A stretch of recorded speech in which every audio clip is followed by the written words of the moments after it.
Otasi uchuvchi, o'zi esa samolyotlarga qiziqqanligi uchun u taqdim qilgan avtomobillar futuristik hamda kosmik kemaning iforini taqdim qiladi.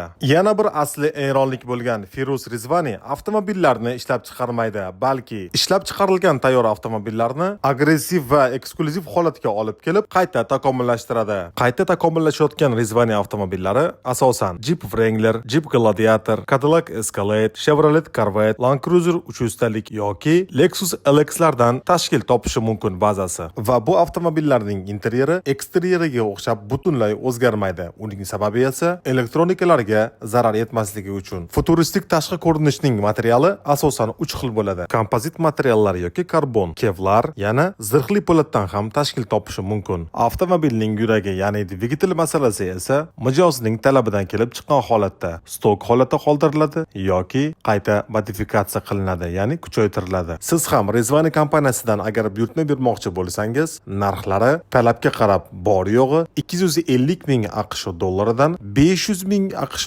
dollargacha bo'lishi mumkin komplektatsiyaga qarab. Xulosa qilib aytganda Rizvani, Brabus, Mansory yoki Nismo kabi tuning kompaniyalaridan biri hisoblanadi. Telegram kanalimizda esa kunlik inomarkalarning narxi, bojxona to'lovlari va batafsil ma'lumotini ko'rib chiqishingiz mumkin bo'ladi. Havola profilining yuqori qismida.